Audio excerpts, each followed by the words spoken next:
Oi, Milano. Tertúlia. Meu boa tarde aí para todos e todas. Hoje é dia 31 de outubro de 2012, quarta-feira. O verbete é de número 2464.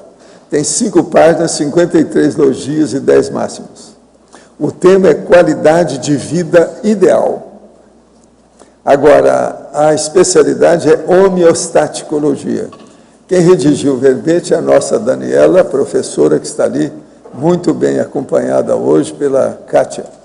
De modo que vocês se preparam, porque ela já estudou tudo sobre esse assunto. Cuidado com ela. Estou avisando, hein? Definição. A qualidade de vida ideal é o ato ou efeito de a consciência, com sim ou com ex, viver em homeostase holossomática embasada no parapsiquismo, no autodiscernimento, na cosmoética e na interassistencialidade multidimensional autoconsciente. O holopensene da qualidade de vida multidimensional. O exemplarismo das autossuperações do paciente crônico. A importância da qualidade de vida na pacificação íntima. A autopesquisa enquanto ferramenta necessária e contínua. O fato da qualidade de vida no trabalho será mais conhecida. A autorreeducação evolutiva permanente. A almejada qualidade de vida ideal. A gratificação gerada pelas práticas assistenciais da tarefa do esclarecimento. E por aí vai, na fatologia. Depois tem a sinalética energética e parapsíquica pessoal, a compreensão teática da vida pós-dessomática, a maturidade consciencial na aquisição do equilíbrio holossomático das energias conscienciais pessoais, a holobiografia pessoal trazendo a hipótese de macrosoma, as repercussões extrafísicas dos atos pessoais. Agora, nós temos na argumentologia o tópico sobre as variáveis, com 5 variáveis na ordem alfabética relacionada à atuação da Consim, a fim de aumentar a visão de conjunto sobre os fatores intervenientes na qualidade de vida ideal. Na terapeuticologia, tem 15 condutas profiláticas e terapêuticas propostas pela conscienciologia, capaz de predispor e incrementar a condição da qualidade de vida ideal da consciência. E nós temos aí, no processo da remissão dos 15 verbetes, destacamos 5. Autovigilância ininterrupta, check-up somático, dia matemático, imperturbabilidade, posicionamento pré-dessomático. Frase enfática. A qualidade de vida ideal para a consciência doente ou cuidadora é a proposta mais acertada ao ser embasada na interassistencialidade autoconsciente, multidimensional e cosmoética. Você vivencia a qualidade de vida ideal? Em qual nível teórico ou prático? Agora, a mega análise aí com João Paulo são 20 itens. Disciplina, saúde, motivação, auto-organização e felicidade. Fraternidade, holomaturidade, imperturbabilidade, intraconsciencialidade e ortopensenidade. Produtividade, retilinearidade, profilaxia, cosmoeticologia e equilibriologia. Lucidologia, homeostaticologia, serenologia, priorologia e omniterapeuticologia. Agora, o verbete hoje do dicionário é autoparageometrologia. O argumento é autoconsciência metrológica. Eu chamo a atenção para o argumentário, que tem aí 2 categorias de conhecimento básico, e também a conclusão, conclusio, que tem também 2 tipos básicos relacionados aos conteúdos dos casos pessoais reais. E depois tem o complemento, que tem aí 10 instrumentos técnicos didático e paradidático para a pessoa usar dentro da autoparageometriologia. Agora, nós temos aqui, professor, o senhor poderia explicar a razão do uso da partícula gel no verbete do DAC, autoparageometriologia? Qual a razão de não ser apenas o estudo do micro-universo consciencial, ao invés do espaço do micro-universo pessoal? Poderia aprofundar? É porque eu estou chamando a atenção para a geopolítica da consciência. a geopolítica intrafísica e a geopolítica multidimensional. Então, é muito importante nós estudarmos e ter uma panorâmica para a gente ter aquilo que eu chamo de cosmovisão ou cosmovisiologia. Então, geo é muito importante, porque mexe com o processo político da geografia. Não é só o problema da terra, é a geografia política do processo. Vamos entender por aí. Então, a geografia política evolutiva.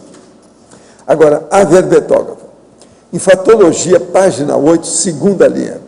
Poderia nos detalhar melhor um fato extremamente relevante? 2 pontos. A importância da qualidade de vida na pacificação íntima.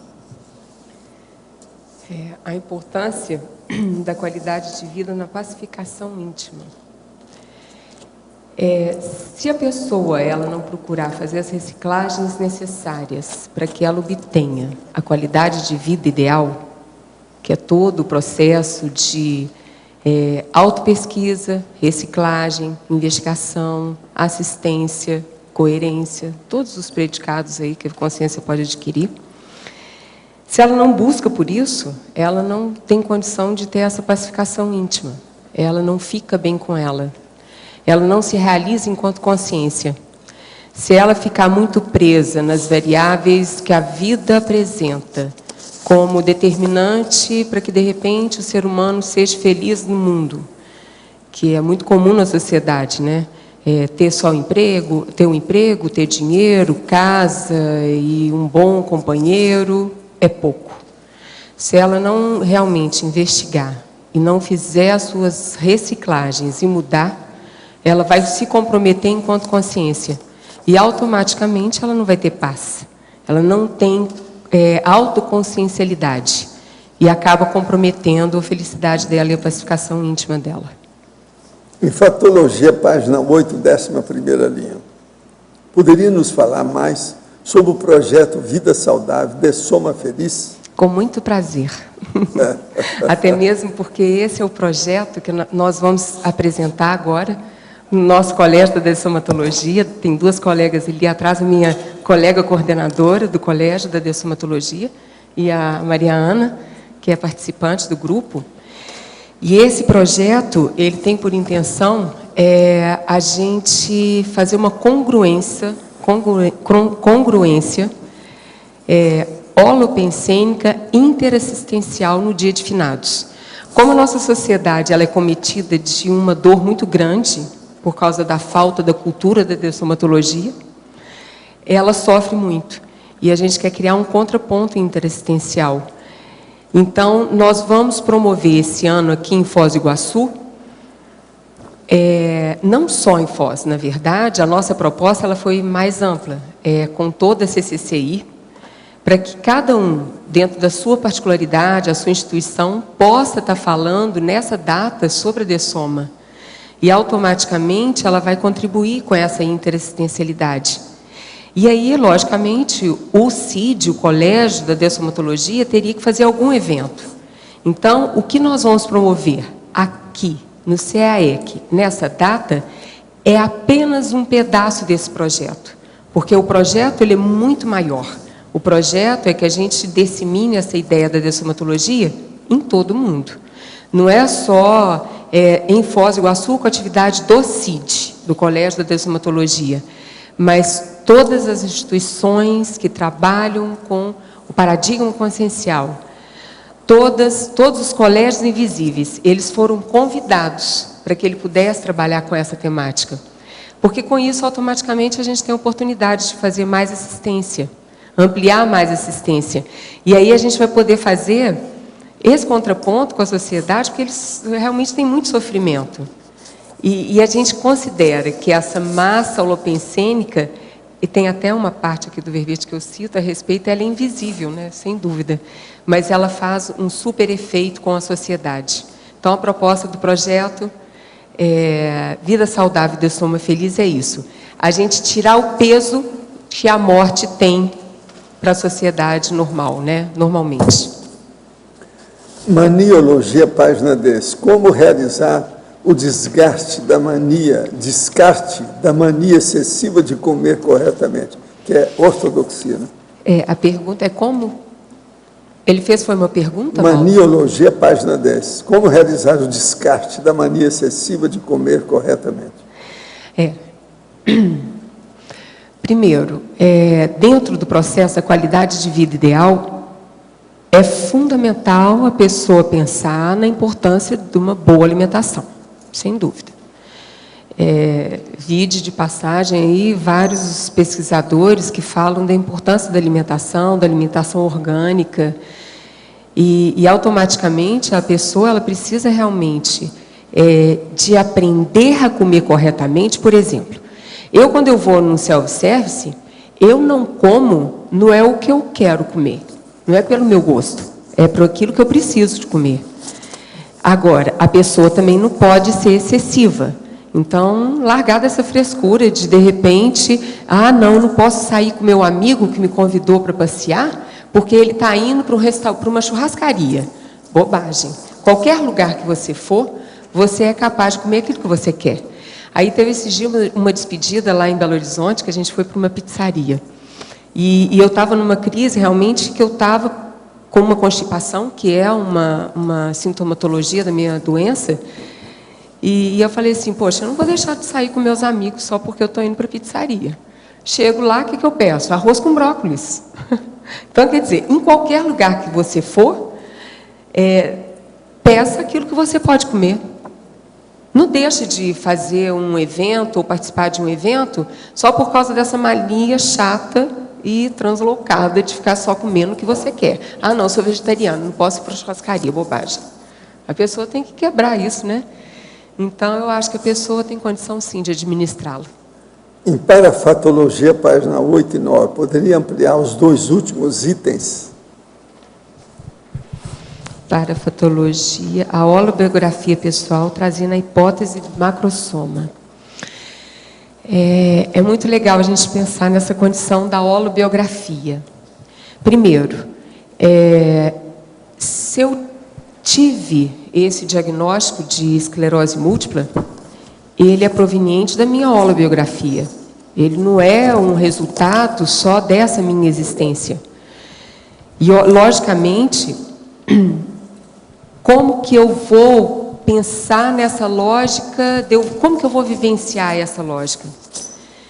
Então, nessa colocação aqui, a holobiografia, pessoal, trazendo a hipótese de macrossoma, quando eu vou estudar sobre o macrossoma, e aí eu pego aquele traço do macrossoma, e aí, logicamente, quem perguntou, ele tem noção do que é o macrossoma, mas, para quem não conhece, é um corpo fora de série, para que a pessoa realmente consiga vivenciar de forma plena a PROEX dela. Quando eu fui estudar profundamente sobre a condição da macrossomática, ele tem aquele do trafar nosológico. É isso? É isso. Tanto é que eu tenho aqui, Agora, você é muito enrolada e tudo você quer é grande, que arranjou uma doença que é múltipla. Pois é. Tá vendo? Aqui, tá. Quer dizer, ela não se dá por menos. Não tem se que dá ser isso muito. mesmo. Tem que ser muito. Eu tenho um pouco meio de over mesmo, sabe? Você acha que Eu gosto das coisas grandes. Cadê a Laura? Eu gosto. A primeira publicação que eu fiz desse estudo, dessa minha autopesquisa, foi no Journal, em 2007. E esse foi um trabalho muito bacana, o padrão holopensênico no tratamento da esclerose múltipla. E eu faço a citação dessa condição do meu estudo do macrossoma, que é o trafar nosológico, que, olha para você ver que interessante, através de longo período de existência intrafísica, ele funciona como tão só fiel de sustentação da saúde dos outros sistemas do corpo humano, objetivando o cumprimento da PROEX específica. Então, isso é uma hipótese, lógico, mas bem próxima, porque só de eu conseguir vivenciar de uma forma saudável a minha patologia, já me mostra algum diferencial. E talvez seja essa condição do macrossoma. E aí, esse macrossoma do trafar nosológico, para mim, faz todo sentido. Faz todo sentido. Eu vejo que é possível, sim. Ele se encaixa e explica a sua situação. Sim, ele se encaixa e explica. É exatamente isso. Agora, Em terapeuticologia, página 11, item 7. Flexibilidade pensênica cosmoética. Poderia comentar?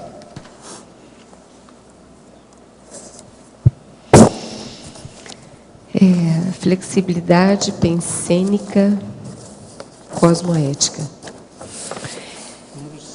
O primeiro exercício que eu fiz para essa doença, para eu me tratar dessa patologia, foi o padrão lopensênico rígido, né? Então, o tratamento é o padrão lopensênico como tratamento da esclerose múltipla. E agora, automaticamente... seria bom você falar que você tem médico na família, que é negócio todo do papai. Tem, meu pai... Isso tudo, isso aí é importante. Certo. Quando eu descobri essa doença, logicamente, eu fui até o professor lá no Instituto que falou assim, não, vá ver o que é essa paralisia facial, que foi o meu primeiro sintoma. E logicamente, como o professor Valdo falou, eu sou filha de médico e irmã de médico. Então, eu fui, logicamente, atendida rapidamente e fui diagnosticada muito rápido. Porque, normalmente, a esclerose múltipla não é um diagnóstico rápido. Mas o meu pai tinha no hospital, porque o hospital já fechou, a ressonância magnética, e ele deu, de cara, já várias placas que são a forma de enxergar visualmente, pelo exame de imagem, a esclerose múltipla. Então, automaticamente, aquele exercício ali, aquela condição dele ser médico me facilitou muito esse diagnóstico precoce para eu começar a tratar. Então, quando eu comecei a trabalhar com essa temática desse padrão lopensênico como tratamento da esclerose múltipla, logicamente, com toda a medicina dando apoio, meu pai médico, irmão médico e os recursos que a medicina oferece, eu, junto com isso, também levei para a minha autopesquisa. O que eu poderia contribuir enquanto pessoa? Que essa é uma máxima que eu vejo que as pessoas, elas, muitas vezes, não exploram, que é poder realmente se conhecer melhor para ver qual que pode ser a contribuição dela no seu tratamento. E aí entra essa condição que você colocou, essa flexibilidade pensênica cosmoética. Então, como que é o meu padrão de alopensênico? Foi o meu primeiro tema de pesquisa quando eu fui trabalhar com essa avaliação. Qual que é o meu padrão pensênico? E aí eu comecei a perceber que, se não tiver um pouco de flexibilidade pensênica, acaba que a gente esbarra e não consegue ser assistencial. Automaticamente eu comecei a trabalhar mais com esse padrão alopensênico e a ampliar mais a minha flexibilidade de como que é essa condição, como que é, o que a doença traz. Se fosse o contrário, você ia parar para esperar a morte. Pois é. A dessoma. Eu comento que uma das coisas que me ajudou muito a pensar nessa qualidade de vida ideal foi o ponto que o Colégio Invisível da Dessomatologia me ajudou. Porque uma das temáticas que o colégio tem, entre 300 e tantos temas de pesquisa, é a qualidade de vida. E na hora que eu entro na qualidade de vida, eu falo assim, gente, eu tenho que começar a falar mais sobre doença crônica. Porque na hora que eu fui investigar, a maior causa de doença no mundo, a maior causa de morte no mundo é a doença crônica. E a maioria das pessoas não sabem vivenciar a doença crônica. E muitas vezes elas acabam morrendo mais cedo, dessomando mais cedo, única e exclusivamente porque não sabe lidar com ela.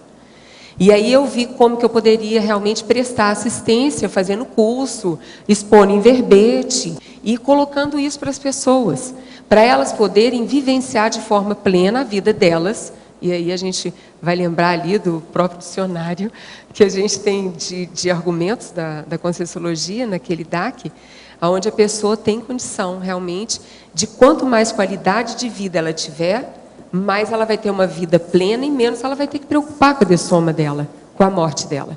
Mas ela vai viver de forma plena também. Então, é muito fundamental. Será que as pessoas realmente estão preparadas para viver uma notícia de uma doença crônica? Que ela vai morrer amanhã? Alguns não estão. Pois é. Alguns. É isso que a gente quer trazer.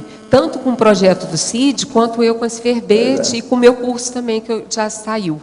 o meu curso livre, que é Saúde Consciencial Aplicada, vivendo a dificuldade da doença crônica. Se a gente não aprender a vivenciar essa doença crônica, a pessoa vai acabar morrendo, vai acabar vivendo infeliz, insatisfeita, e ela tem que pensar nessa condição dela, ela não pode sair dessa condição. Verbete do DAC, página 24, em complemento. Poderia ampliar os itens 2, 4 e 8? Olha, o 2, aqui no caso, nós estamos estudando aqui a geometria da auto-mega cognição. A geometria, vamos entender isso também, não é só a geopolítica que eu falei antes, aqui agora já é a geometria. Então, veja, autoconfrontologia, a autoimagem real no cotejo intraconsciencial com consciência e consciência. Então, é você ter a sua autoimagem real. Então, o ideal para algumas pessoas que me perguntam a respeito disso, fala assim, como eu posso fazer isso? O melhor é pegar aquela escala evolutiva das consciências e ver onde você entrou, onde você se coloca, onde você assume a condição. A partir daquilo, você vê se você corresponde àquele grau, àquele nível que você se colocou, em todos os sentidos. E aí você começa a comparar com pessoas e também com consciências extrafísicas. Esse é um caminho para você ver. E você vai ver a autoimagem. Agora, no fim, você pede os outros para dar a sua imagem. Então, eles vão dar a heteroimagem que eles têm de você. Isso também ajuda o processo. Agora, o 4, autocriticologia paroxística aberta. Então, é aquela pessoa que tem uma autocrítica séria, severa, consistente, com profundidade e abrangência. Sabe, essas duas coisas são difíceis. A pessoa vê a autoimagem dela e, ao mesmo tempo, ela tem autocrítica muito séria do que ela é. Agora, depois a 8ª, autorracionalizaciologia, ou seja, você ter autorracionalidade em tudo que você tem, do ponto de vista, então, permanente, como nós falamos aqui. Então, a pessoa chegando a esse nível, ela começa a chegar nesse nível que nós estamos dizendo da geometria do autoconhecimento, da autocognição. Ela, então, vai explorar o processo até além do conscienciograma. Agora aqui, a verbetógrafa. Tenho muita dificuldade em saber o que é auto e heteroassédio. Poderia definir com exemplos quando você percebeu o auto e o heteroassédio? Talvez assim eu entenda de vez a sutileza e diferença dos pensamentos, quando são meus ou quando não são. Vamos lá. Eu vejo que a condição que mais caracteriza o autoassédio é a condição da vitimização na condição nossa que é doente. Não tem nada mais que acaba com a gente do que a gente se auto-vitimar. Não adianta nada. Se você está doente, o que você vai fazer para sair dessa condição? E o heteroassédio, vamos pensar nessa condição também, né? É quando, de repente, vem, ou então, alguma sugestão de alguém que está próximo de você e faz um comentário infeliz, ou então você ouve alguma coisa que te interfere na sua condição. Mas, para isso, a gente tem que ter uma profilaxia energética para que não seja cometida pelo heteroassédio. Eu não tenho condição de ser interferida por terceiros na minha psicosfera. Se eu estiver bem rígida, se eu tiver rigidez holopensênica, se eu tiver qualidade de pensene, de pensamento, de energia, isso não vai me pegar.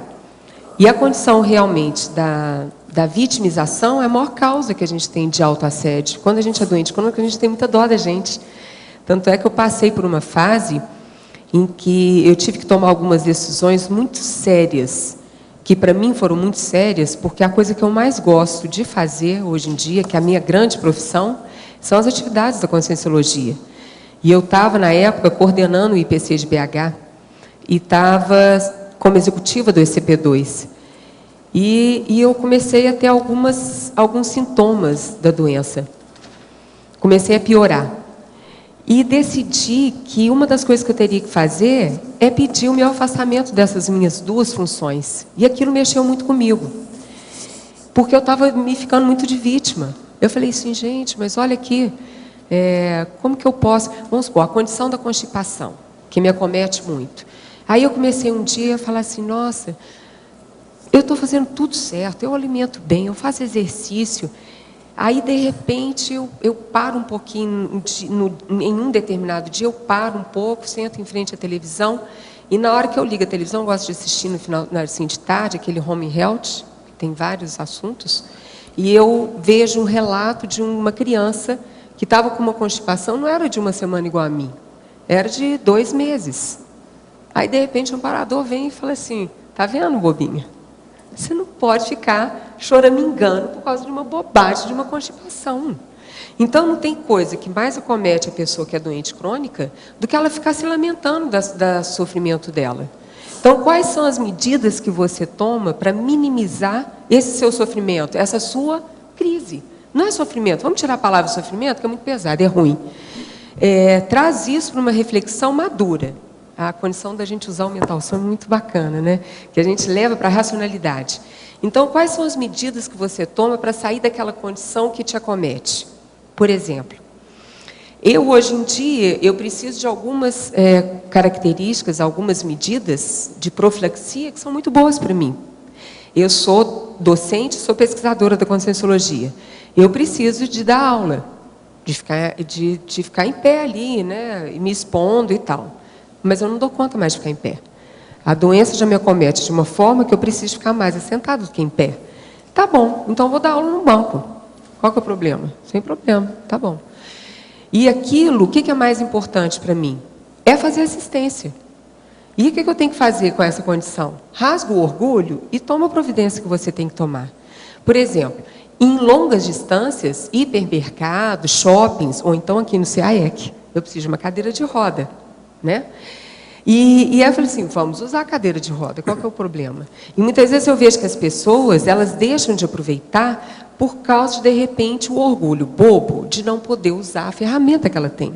O maior exemplo que eu dou para essa condição é o físico aí, o Stephen Hawking. Querendo ou não, ele é um cara que faz altas produções, mas um corpo horrível, né? Porque, na verdade, ele tem uma esclerose múltipla pior que a minha, que é a esclerose lateral amiotrófica, que deixa numa condição o corpo muito pior. E, na verdade, ele dá um show de bola em relação à prótese dele. Aí eu fico pensando assim, por que a gente se acomete por causa da doença crônica? É isso que eu escrevo, até escrevi no Journal, nesse artigo. A gente não pode rasgar a nossa proex, né, Loche? Por causa de um acometimento físico. A gente tem que fazer fazer valer a nossa proex. A sua cadeira de roda é granfina? Olha, por enquanto não, porque eu não tenho automática. Porque eu tenho vontade de ter uma automática, mas por enquanto eu ainda não tenho, não. É, high-tech. Eu acho o máximo, a cadeira de roda automática eu acho o máximo. Mas com certeza eu faço uso. Que bacana, imagina na hora que eu tiver. Então a gente tem que fazer isso, o uso disso. Não vale a pena a gente chegar e acabar com a nossa programação. Quando você estiver com ela por aí, sabe, se for automática, você me dá, deixa eu dar uma voltinha. Eu deixo experimentar, porque vai que de repente vai ser necessário. A jato.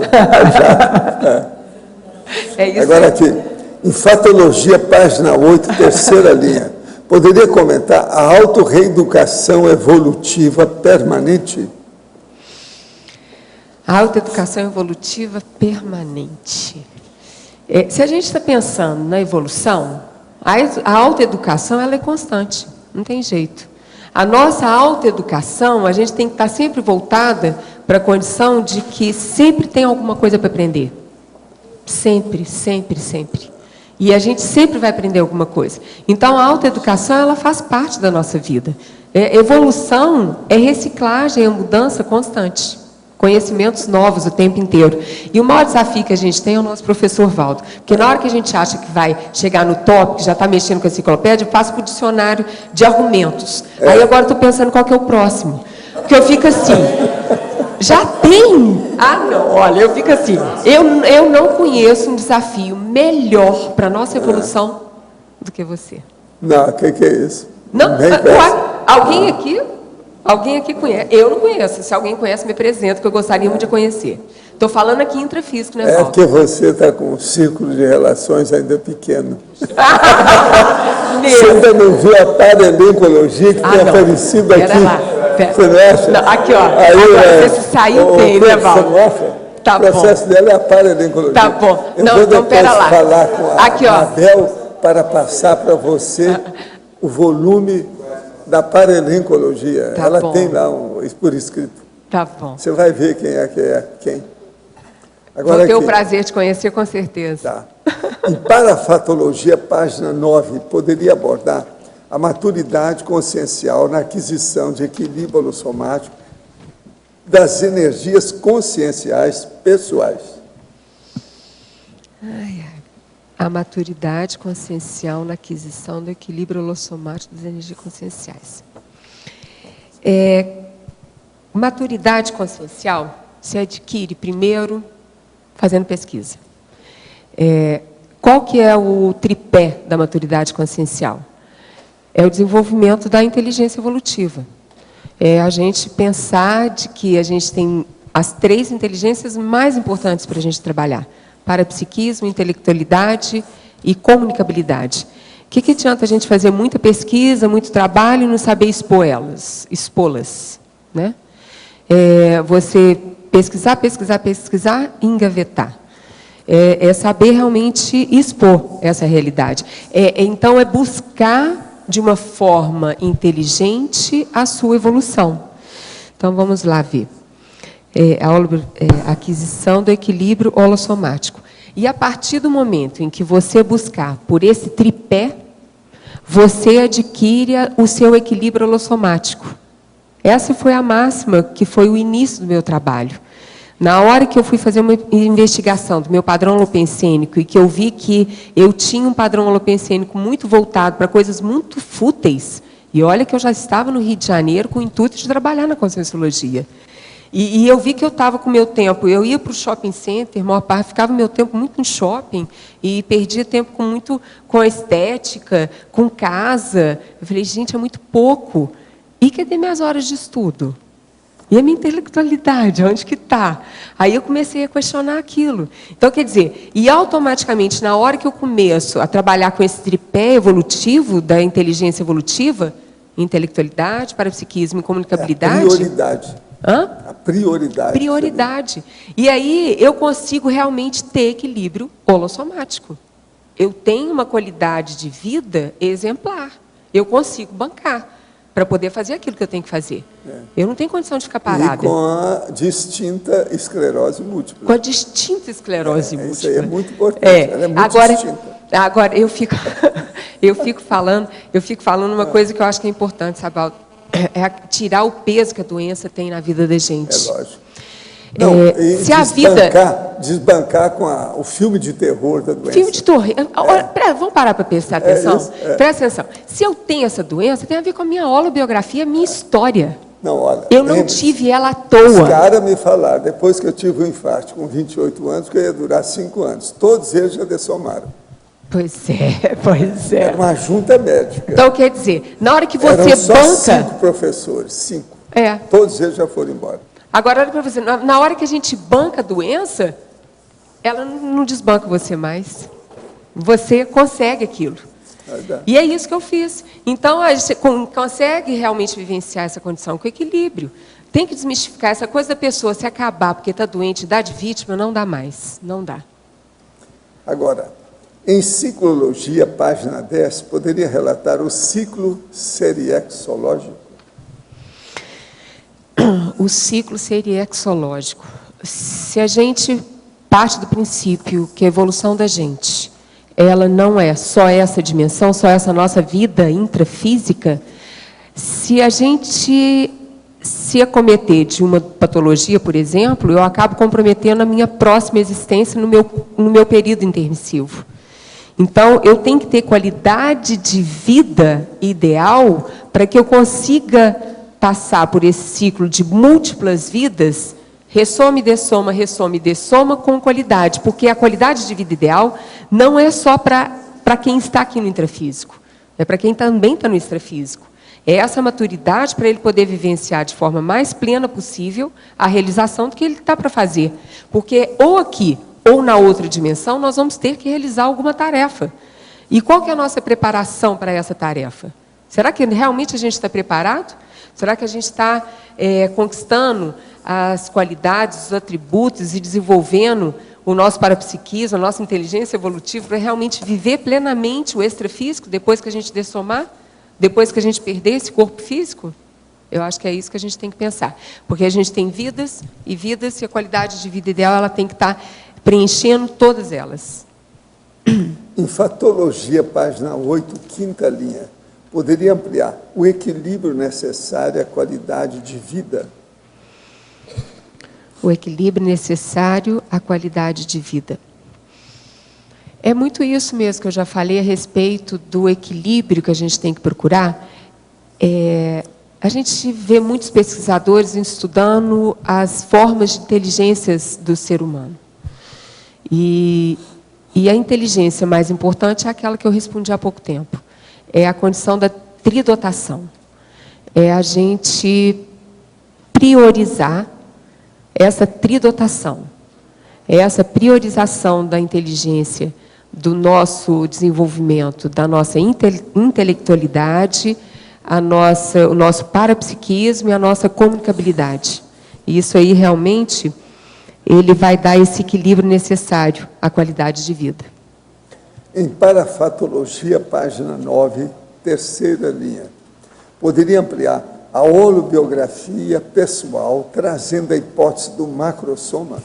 Essa daí eu já respondi, mas ela tem essa ideia, primeiro, a holobiografia, porque a minha doença não é uma doença só dessa vida, ela aparece porque ela é o resultado da minha holobiografia, ela é o resultado de todas as minhas outras vidas que eu tive. E, logicamente, esse trato que eu tenho saudável com a doença é um traço de uma hipótese de um macrosoma com um trafar nosológico. Então, esse trafar nosológico é quando um traço ajuda eu qualificar todo o meu corpo também. Então, é essa a condição. É uma hipótese ainda, tá? A verbetógrafa poderia expandir o item da força intraconsciencial impondo-se às adversidades na sexta linha da fatologia.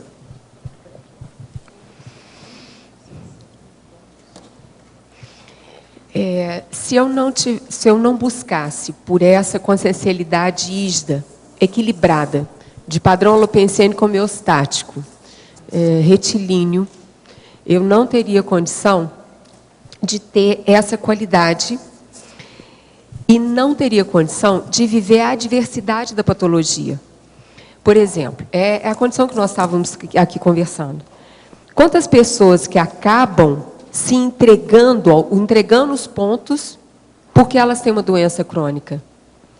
E essa qualidade de vida, ela dá a possibilidade para eu lidar de forma saudável com as adversidades. Por exemplo, o exemplo da minha cadeira de roda. Então, na hora que eu uso a cadeira de roda, eu uso com esse intuito, de poder realmente ficar cada dia melhor e com mais possibilidade de fazer assistência. E essas adversidades a gente vai vivenciando o tempo inteiro. Uma outra adversidade que eu vivencio, que eu quero colocar, porque eu acho extremamente importante. A esclerose múltipla, ela compromete um pouco o controle nosso de esfíncteres. E, automaticamente, muitas vezes, ela compromete a contenção urinária. Ela dá uma emergência urinária, ela faz com que a gente tenha uma emergência de ir ao banheiro. E teve uma época que eu pensei em parar de fazer até cursos de campo por causa dessa condição. Porque todo mundo sabe que curso de campo a gente tem que ficar ali quietinho durante muito tempo e não pode sair. Falei, aí eu cheguei lá no instituto, a Mariana estava comigo, eu falei assim, não, eu quero parar com esse negócio de ficar fazendo esses cursos, essa emergência urinária que eu passo é muito ruim. E esse negócio também de dar aula e precisar de sair, eu vou parar com isso. Aí a Mariana chegou para mim e falou assim, mas por que você vai parar com isso? Usa fralda. Aí eu fui, levei isso para casa. É lógico que no começo eu fiquei assim, eu levei um susto. Eu falei, poxa que coisa chata. Que coisa chata, Ouvir será? a criança. Aí, de repente, é lógico. Aí a gente tem que realmente reconhecer a interferência dos amparadores. Na hora que os amparadores vêm e falam assim, o que você quer parar de fazer? Quer parar de fazer curso de campo e dar aula? Por conta de usar fralda, faz assim, rasga o orgulho e coloque. Olha, tem uma coisa que eu preciso da gente lembrar aí para o povo que não entendeu, não conheceu ela mais nova. Ela é bonita hoje, mas ela era de fechar o comércio. Agora, a moça bonita, cheia de vida desse jeito, e aparece lá, dentro de casa, os próprios médicos falam, você está com esclerose múltipla. Não, pensa o choque. Olha a antipodia do processo, a extremidade, o radicalismo disso. É sim. E ela saiu bem. É uma filha da mãe, né? Querendo ou não, é isso aí. Aí eu cheguei e falei, você quer saber de uma coisa? Então tá, é lógico, tem que usar a fralda. Aí eu falo assim, lógico, aí é um recado que eu quero dar. Não usem, não criem o hábito de usar a fralda como se fosse uma peça íntima. Não é essa a ideia. A ideia é que a pessoa utilize numa necessidade. Porque então ela vai criar um vício errado. Porque o bom é que ela faça isso, o uso, de uma forma que seja inteligente. Então, vamos supor, na hora que eu vou para o curso Minas Gerais cria gente inteligente de vez em quando. Vocês ficam pensando que é só eu que sou burro? Não, tem gente inteligente lá. Então, aqui, ó, se eu vou dar aula e fazer curso de campo, agora, tem outra coisa também, turma. Não deixem de fazer curso de campo, porque curso de campo é tudo que tem. Sabe? Não, então, se por acaso você tem alguma emergência... maior, ela te ajuda para retemperar a doença. Se você tem, muitas vezes, um pouquinho de emergência urinária, utilize, sem pudor, sabe por quê? Ninguém vai ver que você está. Sabe por quê? Alguém aqui, dá para perceber que eu estou de fralda? Eu estou. Então, olha aqui, isso é muito sério. Sabe por quê, Evaldo? Olha para você ver que coisa... É muito interessante isso. Porque ninguém imagina que eu tenho essas condições.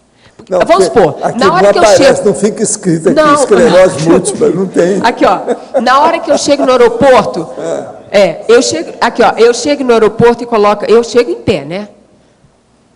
Você arruma para mim uma cadeira de roda? A mulher olha para mim e fala assim, como assim, né? Como assim? Já quer passar para... Isso! É exatamente isso, Loche. Agora eu pergunto, será que o pessoal realmente está disposto a vivenciar isso? Porque na hora que você banca essa postura, mesmo você estando bem consciencialmente, você está pedindo aquilo para você, porque vai fazer bem para você. Por exemplo, não tem coisa melhor do que pegar a cadeira de roda no aeroporto, gente. Não tem. Porque acaba que o pessoal te trata assim. E isso eu nunca tinha pensado. Mas é um benefício. Eu vou deixar de usar? Eu não vou deixar de usar, vou? Lógico que não. Então eu chego no aeroporto e uso, porque vocês já viram como que demora o aeroporto, gente? Vai fazer check-in. O tempo que leva. Vai pegar a mala. Não tem condição de eu ficar em pé. Eu não consigo. Tem que tirar partido da doença. Isso. Eu estou tirando partido da doença. Precisa para equilibrar a vida. E eu não posso deixar de fazer curso de campo e muito menos deixar de dar aula por causa dessa incontinência urinária. Lógico. E a outra coisa também que eu quero falar. Tem modelos muito bacanas e modernos, gente. De fralda. Modelitos, presta atenção. Com Lastec. Não é aquela fralda igual de criança que quando você tira o velcro rasga. Não é. É com Lastec. É chique.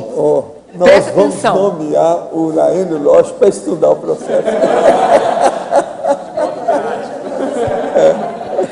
Então, isso daí é para... Sabe por quê, Valdo? Eu não duvido que tem gente que desiste de fazer CP2 por causa disso. Eu sei.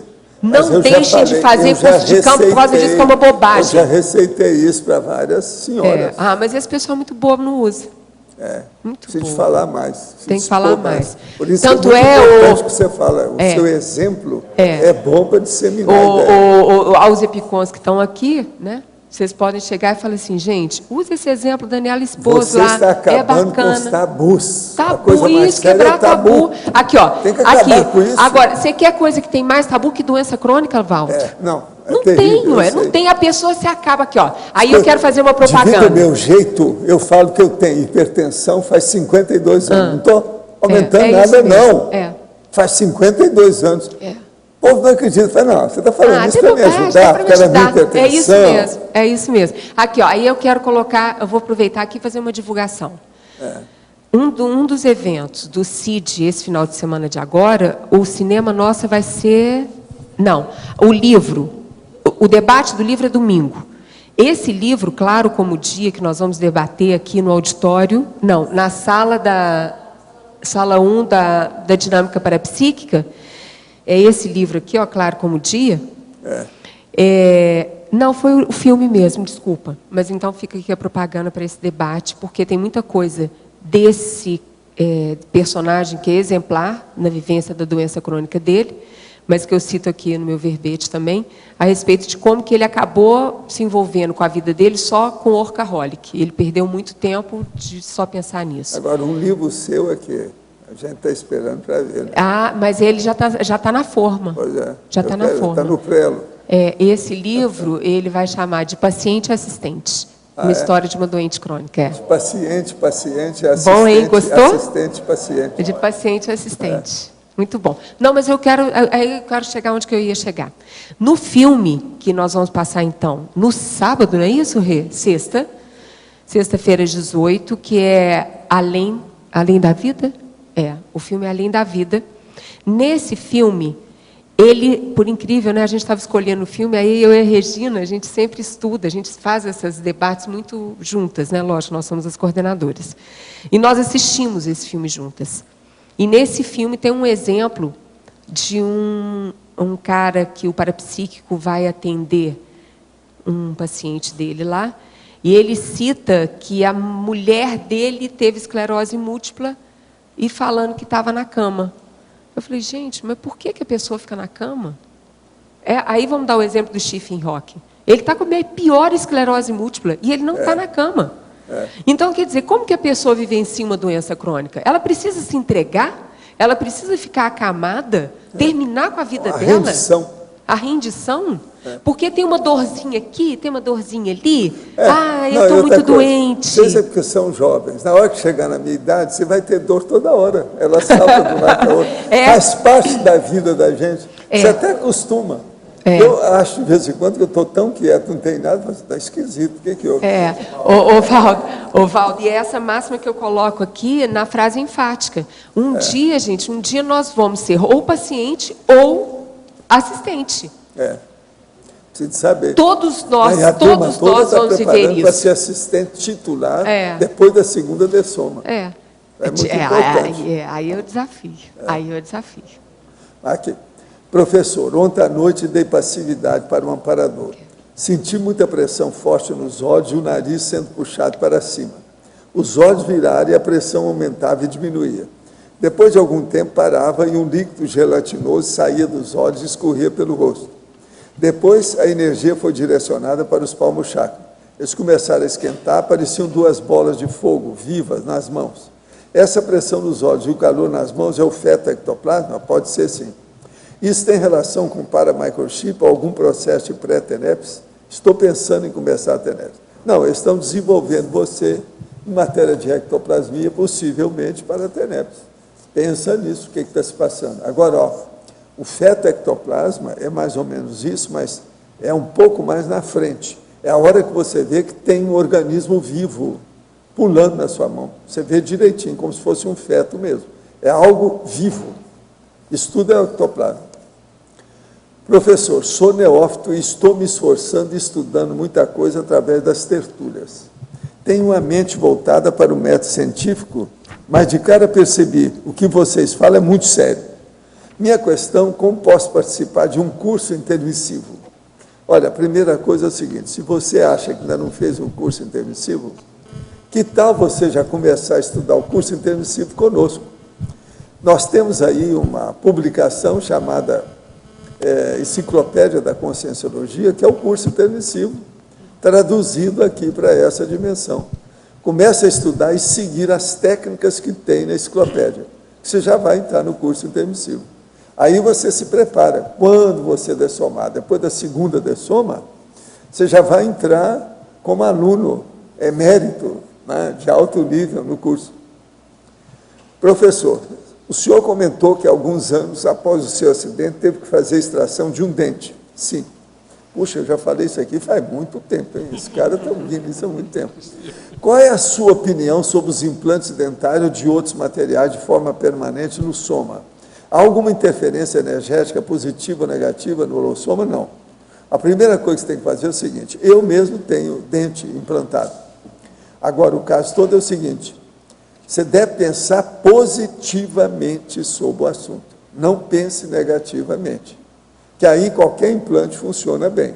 Agora, você tem que fazer a recepção, fazer o problema o acolhimento da energia que vem de fora, se acaso aquilo é um pedaço de alguém.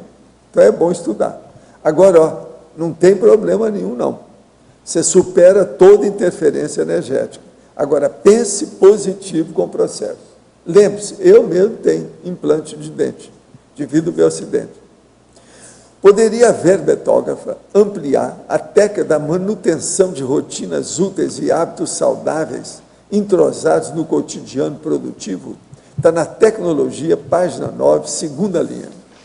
Hábitos sadios e rotinas úteis, isso é uma máxima que a gente usa muito, né? O professor Valdo fala muito. Isso aí é antigo. Nossa. É antigo.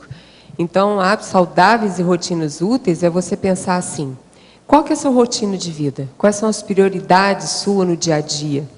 O que você escolheu fazer na sua vida? É só sair para passear? Que é a minha avaliação que eu fiz na minha primeira autopesquisa. É sair para ir no shopping? É só ver roupa? É só ver os móveis da casa, ver se a casa está bonita? É só isso? Ou você realmente utiliza o seu tempo para você ampliar a sua intelectualidade, a sua inteligência, a sua cultura? Então, isso é a máxima. A pessoa tem que começar a parar para pensar nessa condição. Ela não pode ficar parada só nessa ideia daqueles valores que muitas vezes estão ultrapassados. Está na hora dela rasgar e fazer novas coisas. E ela tem que viver outras experiências. Professor, é normal a pessoa ter o parapsiquismo diminuído devido a fatores como estresse emocional, perda de energia e medo? Olha, estresse emocional, perda de energia e medo influem em tudo que a pessoa faz. Diminui tudo, piora tudo. O parapsiquismo se torna menos ostensivo e mais sutil com o tempo? Ele se torna, e outra coisa, mais educado. Então, ele aumenta, intensifica os resultados positivos e o processo de fenômeno que aparece demais diminui. E há uma intensidade do problema do conteúdo. Tenho notado que no início do meu parapsiquismo era mais evidente e ostensivo, com intuições e visões pré-cognitivas. Hoje, minhas parapercepções se tornaram menos frequentes, depois que comecei a trabalhar melhor minhas energias. Sim, é porque agora as coisas estão mais reais. Antes devia de ter muita ilusão de imaginação e fantasia. No início, antes de conhecer as técnicas energéticas da conscienciologia, eu parecia uma antena desregulada, captando todo tipo de energia, sofrendo muito com o medo instintivo que se apossava de mim no umbigo chakra. Tudo isso mudou ao começar o estado vibracional. Notei que as percepções se tornaram sutis e menos frequentes. Isso é normal. Isso chama-se desenvolvimento parapsíquico. Insista com tudo que você está no caminho certo. Eu posso ajudar nessa resposta, professor? Pode. Ela falou do estresse. Eu sugeriria para ela pensar qual que é o fator que está levando a ela a ter o estresse. Não tem a variável, muitas vezes está na cara do gol, mas a pessoa não está enxergando. E aí eu vou lembrar um comentário que eu fiz no começo da tertúlia. Eu jamais imaginaria que as atividades que eu fazia na Conscienciologia estaria me trazendo estresse. E a coordenação e a executiva de ECP2 estava me estressando muito, porque são tarefas muito administrativas. E eu, nessa condição da minha saúde, eu tinha que cuidar mais da minha saúde, com mais qualidade, com mais forma ali, e muitas vezes não lidar com aquilo, trabalhar com outras frentes na Conscienciologia, não necessariamente que esteja muito fincada na parte administrativa. E aí eu reduzi isso. Então eu saí, eu já estava completando 4 anos, quase 4 anos de coordenação em BH. E eu saí um pouco antes e saí do executivo de ECP2, com muito pesar, mas querendo ou não, eu desfrutei muito, porque vão parar para pensar. E aí eu diminuí o meu estresse. E comecei a ter mais qualidade de vida ainda. E, logicamente, os resultados apontam o benefício demonstra o resultado, né? Eu saí da coordenação e parei com esse trabalho de executiva de CP2 em 2010. E, querendo ou não, agora foram 2 anos e que várias coisas eu já conquistei. Então, meu curso livre agora está pronto, eu já vou ministrá-lo agora esse ano. O verbete, qual que é o CID também, o Colégio da Dessomatologia. Eu peguei a coordenação do Colégio Invisível da Dessomatologia. Então, na verdade, eu reduzi, mas ampliou. Né? Olha que bacana. Então, faz uma avaliação. Qual que é o fator realmente que está te estressando? Muitas vezes, uma escolha de profissão é uma coisa muito séria também. A pessoa tem que, muitas vezes, começar a reduzir isso daí. Ela tem que parar para pensar. Será que realmente eu preciso me dedicar tanto? Aí tem a ver com o livro. Tem a ver com esse debate que nós vamos fazer do livro. Será que eu tenho que me dedicar tanto, com tanta ganância na minha profissão? O quanto que eu estou deixando de realmente priorizar aquilo que é o mais importante? E acaba com a saúde da pessoa e o parapsiquismo também vai ser interferido. É isso. Gente, eu queria falar aqui sobre isso, que é o ECP3 Pro Campus da Infecciologia, da Sinvex. Ele vai ser realizado de 19 a 21 de julho do ano que vem. Vai ser lá no Rafaim Palace Hotel, aqui em Foz do Iguaçu. O professor do curso é o professor Hernandes Leite. Agora, já tem até agora 67 alunos inscritos. O teto máximo, que é o que cabe lá no hotel, é de 400 pessoas. Esse curso, geralmente, tem muita gente. De modo que seria bom. Quem fizer a inscrição agora, paga menos. Vocês sabem como é que é esse curso. Então, tem que pensar. Até o dia 31 de dezembro é menos. E depois aumenta no ano que vem. Agora, as inscrições são feitas diretamente na Sinvex. Priorize a sua evolução desde a juventude. Isso aí vai ajudar o campus de infecciologia, que é ali na Avenida Maria Bobiac, 1100, que é junto lá da Vila Consciência. Vale a pena a turma que estiver interessada nisso já começar a se mexer agora. Agora, hein? Pode falar. O pessoal pediu para aproveitar e completar a informação do professor Valdo. É uma oportunidade, não sei se todos conhecem o que é o ECP3, ele é um curso muito sério, porque a grande vantagem dele é que as pessoas podem convidar familiares, parentes ou amigos mais próximos para participar, porque não existe nenhum pré-requisito. Além disso, como esse curso ele é focado no Holopensene da Invex, a pessoa vai estar ajudando, com certeza, a concretizar o Holopensene da inversão existencial. E também o aspecto muito sério, que é a própria maturidade emocional e mental, que a Daniela está trazendo aqui também no verbete dela. Então, convite aí, quem tiver alguma dúvida, quiser informações, pode falar com a gente, seja no CAEC ou na própria Sinvex. Obrigada, professor. Gente, eu quero agradecer aí ao César Cordioli, que arranjou esse livro para a gente. O livro é fora de série, isso é uma obra-prima, que eles pegaram da história de 2000 anos. O livro é todo em latim antigo, do início do 1º século dessa era nossa, faz 2000 anos. Agora, é sobre o Papiniano. Então, aqui tem a vida, os estúdios, os escritos dele, todos os processos de trabalho, até a morte do Emílio Papiniano. Ele foi o jurisconsulto mais sério que teve sobre isso, praticamente o pai do jurisconsulto que deu direito moderno, atual, essas coisas todas. E isso aqui foi escrito mais ou menos na época dele, ou pouco depois. Eles colocaram tudo junto, tudo que tem a respeito do processo do Papiniano. Ele foi o chefão do jurisconsulto, sabe? O principal. Agora, o livro em latim é antigo, os americanos é que conseguiram publicar isso, Eles mesmos falam aqui de todo o trabalho original publicado, a primeira vez foi em 1923, eles agora fizeram essa outra publicação aqui. Agora, tem páginas borradas, tem as pinturas e o que acontece muito pobre, tem marcas de tudo quanto é tipo, porque é do jeito que eles encontraram. Para vocês terem uma ideia, a capa do livro é isso. Entende? Agora, o que se passa? Tem todos os capítulos. Uma pessoa que entende um pouco de latim acaba entendendo tudo, com os nomes da época, a situação, tudo que houve no início do direito, do jurisconsulto. Isso aqui é a base do jurisconsulto. Agora, é muito interessante isso aqui.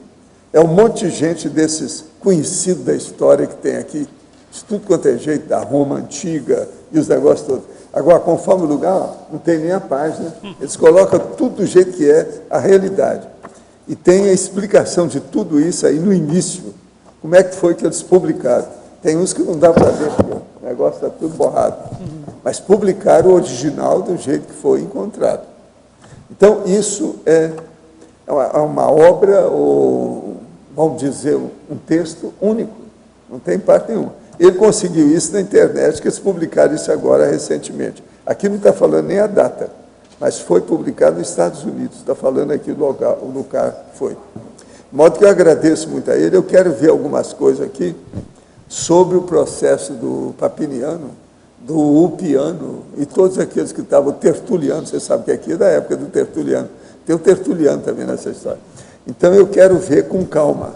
Tem umas coisas muito interessantes aqui. Agora, com jeito, a gente pega, porque o latim é bem do antigão, bem brabo, sabe? Mas a gente, com o tempo, você sabe, o latim é tudo um pouco matemático, a situação do jeito que é feito. De modo que eu agradeço muito a ele, eu quero ver com calma. Esse não vai lá para baixo ainda não, que eu quero dar uma olhada. Tá? Agora, eu entrego, então, a nossa Dani para você. A Daniela, e parabéns, que é o primeiro verbete. Primeiro. E aqui na fatologia da página 8, a terceira linha de baixo para cima, depois segue, é um instrumento de avaliação da qualidade de vida da Organização Mundial de Saúde. Se puder dar uma geral, por favor. A aplicação inteligente? A aplicação inteligente é essa, Arlindo? Hein? Instrumento na terceira de baixo para cima. Avaliação de qualidade de vida, tá. O primeiro trabalho que eu desenvolvi para entender melhor sobre qualidade de vida, porque tem uma variável muito grande, né, na sociedade, foi sobre qualidade de vida relacionada à saúde. Foi um trabalho que a gente estava desenvolvendo no Colégio Invisível da Conscienciologia, e que a gente teve um trabalho para fazer, uma antologia, e a minha proposta nessa antologia era de trabalhar a qualidade de vida na saúde.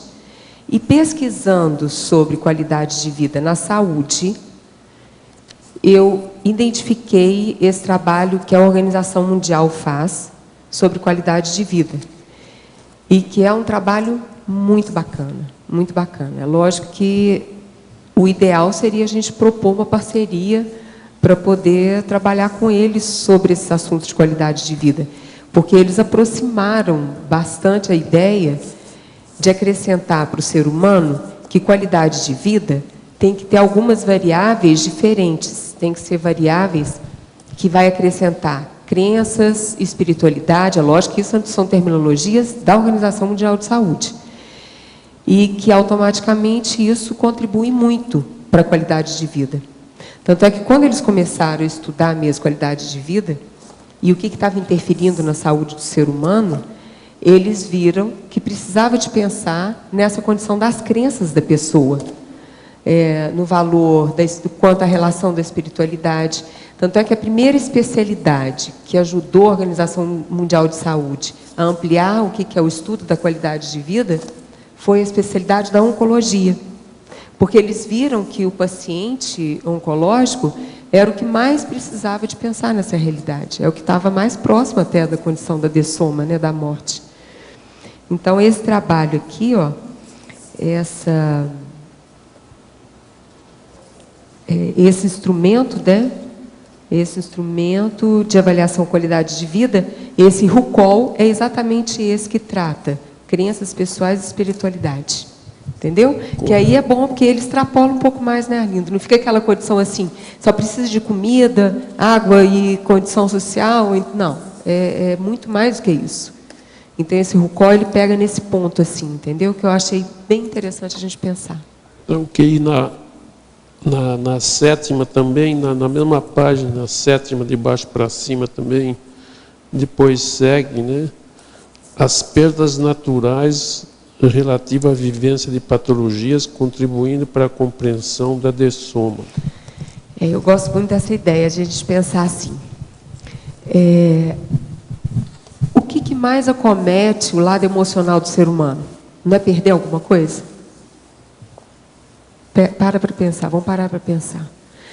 E automaticamente, quando a gente tem uma doença crônica, e no meu caso, por exemplo, além de ser crônica, ela é progressiva, eu lido com a perda constantemente, diariamente, na verdade, com o resultado dessa perda diariamente, e muitas vezes com alguma específica, querendo ou não, eu estou administrando essa relação da perda do ser humano. Eu estou administrando a relação da perda para mim. Como que é perder para mim? E eu estou vivendo isso na pele. E se eu souber viver essa perda com qualidade de vida ideal, eu tenho condição realmente de ter uma boa perda.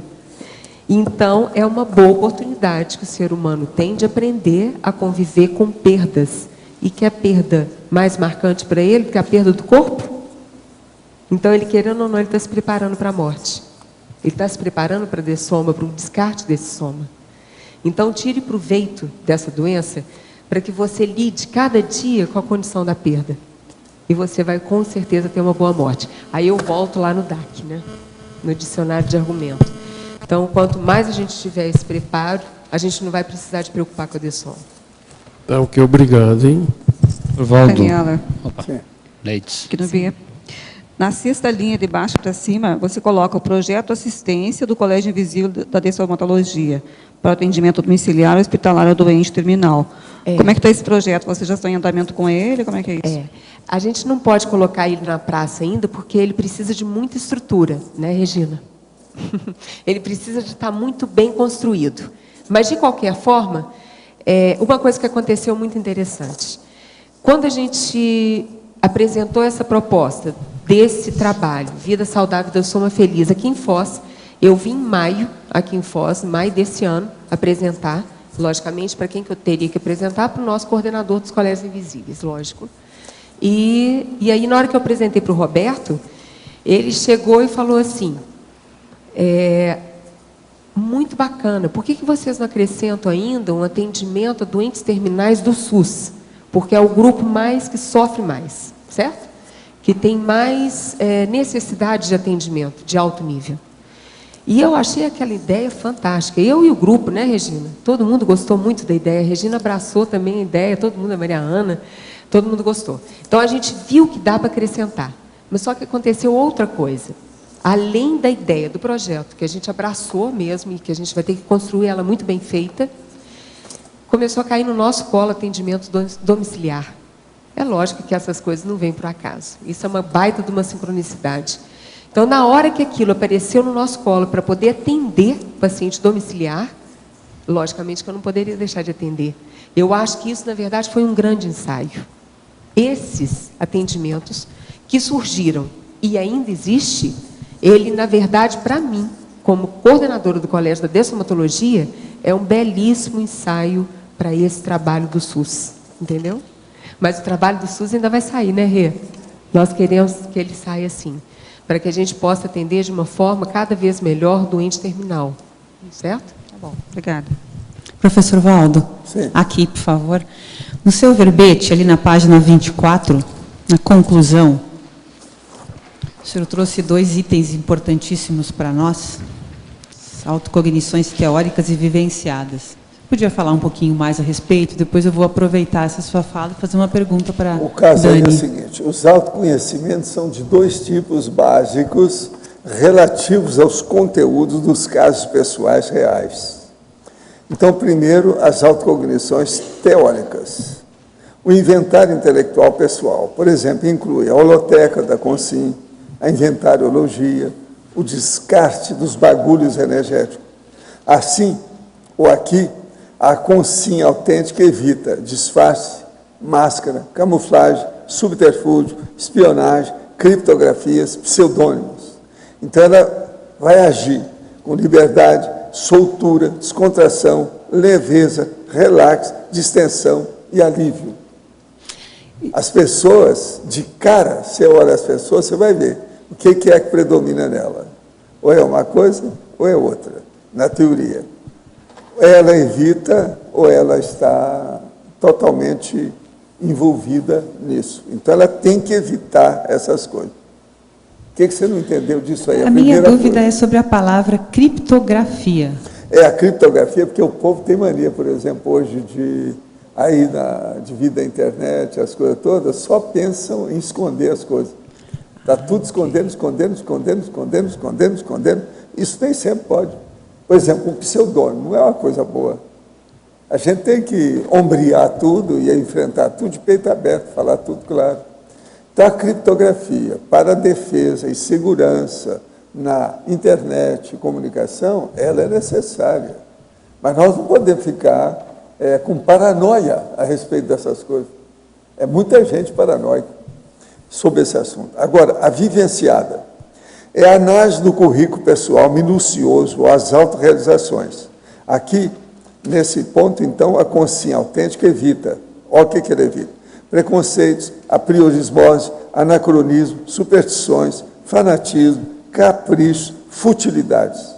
Agora, o que ela vai ter? O que ela vai procurar? Automotivação, vitalidade, saúde, otimismo, satisfação, resiliência e bem-estar. Olha a resiliência aí, ó. Ela vai se defender dentro do problema dela. Mas ela tem mais consciência. O que é isso? É a cognição, a autoconsciencialidade, autoconhecimento. É a sabedoria da pessoa, aquilo que ela mesma falou e hoje, que é a inteligência evolutiva, que é a mais composta e mais séria que nós precisamos de defender. Então, o que a gente está tentando mostrar é justamente isso. Agora, ó, lá atrás eu falo sobre a geometria da auto-mega cognição. Geometria. Quer dizer, você vai medir a sua mega cognição. Com isso aqui, você pode medir. De uma certa forma, o que chama a atenção aqui é justamente a motivação, que isso Lotte deve vivenciar lá na PEX. A pessoa motivada, ela vai longe, né? Ela vai fundo e tudo é um prazer. Vai longe. Um grande interesse. Você sabe, o Fafá, essa é a grande diferença que eu noto. É a condição do bom humor e a motivação. Eu sou tão apaixonada com o que eu faço, com a Conscienciologia, que realmente fica muito fácil, sabe, realizar. As dificuldades passa batido. Passa batido. Qualquer dificuldade que a gente tenha é pouco. É pouco. A realização ela é tão grande, ela é tão real, ela é tão plena, que isso daí é pouco. Dificuldade? O que é isso? Nem nada. Seja com o corpo, ou seja com a vida. Agora, é bom você escutar aí o que a Daniela está falando, porque ela tem uma doença crônica, a maioria aqui não tem. Seus boas-vindas, escute a Daniela. É exatamente isso, sabe, Valdo? É bom falar isso. É exatamente isso. O que acontece? Eu até escrevi uma frase aqui, na hora que eu estou estudando, as coisas acontecem, vão surgindo assim, né? Na hora que eu estava estudando aqui, eu coloquei aqui como que é importante. A doença, ela vem como presente, se eu for parar para pensar. É um aporte, porque ela me ajuda, ela é um aporte, ela me ajuda a fazer reciclagens pontuais. E cada crise é uma nova reciclagem. Por exemplo, olha para você ver que coisa séria. De repente, na hora que eu estou com uma crise, eu tenho que pensar num traço que eu tenho que trabalhar a minha consciencialidade. Então, quer dizer, é uma reciclagem que eu tenho que fazer. E como que acontece isso? E a pessoa aproveita e muda? Então, quer dizer, isso é um grande aporte. Então, não tem preço a condição dessa reciclagem, que ela é constante. Por que acontece? Eu vivencio com esse desconforto 24 horas. 24 horas. Eu tenho que aprender a lidar com ele constantemente. Então, ontem, por exemplo, no aeroporto, olha para você ver que interessante, no aeroporto, a gente trabalha numa condição dessa, de não conseguir andar, por exemplo, que é o exemplo meu, logicamente que esse é o meu exemplo, estou na cadeira de roda. Eu cheguei no aeroporto, logicamente, que muitas vezes a aeromoça não tem, a aeromoça comissária de bordo, ela não tem a cadeira de roda para disponibilizar para mim, eu tive que ficar esperando. Sabe qual que é o bom exercício para essa hora? Trabalhar a paciência. Eu sentei na cadeira do aeroporto, cruzei a perna e fiquei quietinha. Eu falei, o que adianta eu ficar ruminando com raiva porque a companhia não tem uma cadeira de roda para mim? Isso não vai adiantar nada. Tá bom. Então, o que eu vou fazer? Primeiro, eu aprendi a ter os benefícios, assim, como que é a profilaxia para vivenciar isso, todo momento, todo lugar que eu ando, primeira coisa, eu tenho uma comida. Todo mundo sabe, né, Mariana? Eu sempre ando com minhas bolsinhas, né, Regina? É cenourinha picada, é uma barra de cereal, comida. Segunda coisa, livro. Tem uma coisa para ler, tem uma coisa para estudar. Qual era a coisa que eu tinha para ler, para estudar? Meu verbete, lógico. Então, estava na mão. Eu falei, o que eu vou fazer? Vou ficar aqui. Eu tenho comida, estou com fome, queria almoçar, queria muito almoçar. Mas não tem a cadeira de roda, eu não vou ficar me desgastando de ir lá no restaurante. Não. Então, vou fazer o quê? Eu vou comer aqui meu negócio e vou ficar estudando. Então, aconteceu isso, eu trabalhei. Ah, e tem outra coisa. Eu tenho uma necessaire super equipada. Super equipada. Isso é muito importante. Eu tenho tudo nessa necessaire. É a coisa que o meu neto mais gosta de abrir e brincar. Ele adora. Quando eu chego lá... quando eu dou para ele essa necessaire, ele morre de prazer, porque ele tem 1 ano e 3 meses, uma gracinha. Então, na hora que ele vê aquela coisa errada que eu tenho lá dentro, é uma bolsinha desse tamanho, mas tem tudo. Tudo. Aí tem tudo. Então, tem ali escova de dente, tem pasta de dente, tem pintura, tem tudo que eu preciso. Então, a pessoa, se ela está parada nessa situação, primeiro, eu trabalhei ali com o exercício da paciência. Olha que coisa bacana. E aí a gente tem que fazer o quê? Relaxar. Relaxa. Compreende aquela situação. Aí eu parei para pensar assim. Aí vem coisa de amparador. O amparador vem e fica soprando assim, ó. Você já parou para pensar que a cadeira de roda está sendo usada por outra pessoa que precisa muito mais que você? Aí eu falei, lógico, né? Então, quem sou eu para achar ruim porque está faltando cadeira de roda? Porque aquele outro que está ali usando, muitas vezes está muito mais necessitado.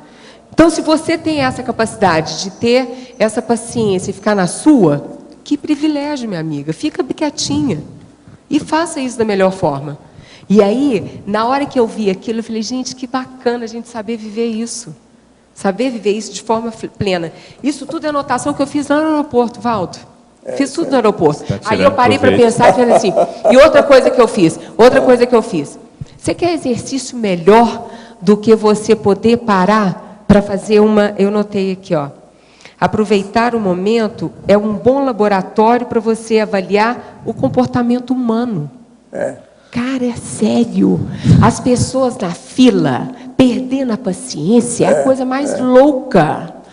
Aí você está ali, você fala, gente, você está utilizando... Aeroporto é uma... Você está utilizando... Não, e outra coisa que eu avaliei, olha que coisa rica,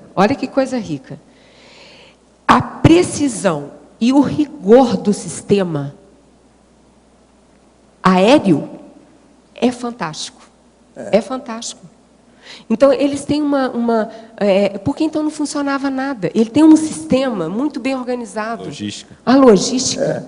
Olha que coisa rica, Loche. Na hora que eu comecei a enxergar isso, eu falei, cara, isso é muito sério. Isso é muito sério. Dani, oi. A Fabiana comentou a questão da Apex. Eu vejo, dentro do que você está trazendo, vários pontos de contato aí. Sim. A gente tem um princípio que a gente sempre coloca lá dentro, que é a condição de faça do seu problema uma oportunidade de assistência. Eu tenho ele aqui e você é o exemplo disso. Eu acho que você está servindo não só para quem pode ter a sua doença, mas para outras pessoas que passam problemas e que possam vir ou na então sua que condição. Virão a ter, sabe, lógico. Justamente. Então, está preparado para isso, mas não ficar sofrendo com isso. Pelo contrário, você está aproveitando. Ana volta por cima. Muito mais. É aquilo que você fala, Valdo, que não volta no mesmo patamar, né? Não, vai sempre num ponto vai um ponto maior. sempre acima. Eu acho que o caso dela... Outro aspecto é o seguinte, já quero fazer em público o convite para você apresentar no balanço em 2014. Vai ser um grande prazer. Que eu acho que você é um exemplo ótimo para apresentar lá no balanço. E o outro aspecto, aí eu não sei se o que você já pesquisou, que são os estudos do Viktor Frankl. O Viktor Frankl, ele, naquela condição do campo de concentração, ele viu a força que tem a pessoa ter um propósito de vida na superação de condições adversas, inclusive a questão da doença. E um dos temas centrais do Viktor Frankl, que ele coloca para a pessoa identificar o seu propósito de vida, muitas vezes é através da doença. O Então, eu acho que você sabe, eu vejo que é um link direto aí com o seu tem trabalho. direto, sim. E sabe quem que me apresentou? A primeira pessoa que me apresentou sobre esse Viktor Frankl foi o meu filho. Ele trabalhou numa multinacional agora, há pouco tempo, em que ele me deu esse exemplo do campo de concentração. Que é a logoterapia. E eu gostei muito, sabe por quê? Essa empresa que ele trabalhou, aí chama Ihara, ela é de filosofia chinesa. E eles têm uma filosofia, eles têm um livro que tem a filosofia deles, de comportamento, de postura. E ele me falou sobre isso. Eu tive um grande prazer de ter oportunidade, sabe? Então, muito bacana, e na hora que a gente vê que tem essa congruência de informação. E ele realmente vivenciou. Então, quando a pessoa vê uma porta para frente, mesmo com toda a dificuldade... Tem um busto dele aqui, tem um busto dele, já certo, tem aí. Mas vale a pena se sem aprofundar. dúvida. Ele tem vários livros publicados no Brasil. Sem dúvida. E tratou muito disso, a doença e a força que tem a pessoa ter um propósito de vida. Por isso, quando ela falou, eu vejo traduzindo para no nosso linguajar, seria a questão da proex. Correto. A pessoa Correto. tendo esse senso de proex, a autoconsciência proexológica, a questão da doença é secundária. É secundária. Ela vai superar aquilo. O Loche é assim, 100% secundária. 100% secundária. Isso não me acomete, não pode me acometer. O mais importante é eu fazer o que eu tenho que fazer. E o que eu fico pensando é que é muito mais... E aí tem outra coisa também, que eu gostaria de citar, que tem a ver com essa condição. A própria condição que eu estou atualmente, de poder me dedicar à Conscienciologia, é um privilégio muito grande. E, automaticamente, é porque eu tenho muita atividade para fazer. Eu tenho muitas coisas a realizar. Eu falo com a Regina, o tratado nosso do sítio, uma hora vai sair. E eu vejo que esse é um grande desafio. Então, é pensar grande, não tem jeito. Eu já penso grande, ainda vivo num lugar que pensa grande, você já viu, né, Valdo? Então, é uma coisa assim. Tem que baixar a bola. É aquele negócio que eu falei hoje na minha intertura. O que eu faço para poder diminuir um pouquinho, né? Porque então eu fico tão animada que acaba que eu posso atropelar. Então, tem que tomar cuidado. Quando ela for dar o curso, vê se arranja uma cadeira de roda para ela entrar com a cadeira de roda. Depois ela levanta e dança na frente do povo. Sem dúvida, sem dúvida. É isso mesmo. Precisa fazer o processo histriônico. Diga lá, que você queria, Ai, né? Com certeza. Por aqui, favor, né? Não, para estar... Só para o Joystick. Não, 2014 eu já estarei em Foz, né? Então. É o nosso projeto. E aí, quando eu já estiver aqui... Até lá você vai estar morando aqui. Sim, sim. Aí você pode explorar mais de perto. Já está morando. Vai estar aqui. Aí eu já vou estar aqui, aí eu já posso ter uma dessas. Quem sabe, né? Dani, eu quero estar mais moderada. Ou não, né? Sim. Dani, é exatamente essa que era a próxima pergunta, fazendo um link com o que eu tinha perguntado, né, professor Valdo. Então, entre a teoria e a vivência, como faz diferença você colocar isso na prática, essa sua vivência e trazer para nós? Fabiana, você sério, viu? Né? Você viu aqui, ó, que é a condição da neologia, né? Eu proponho a identificada e a buscada. É exatamente isso que está hoje no DAC aqui, ó.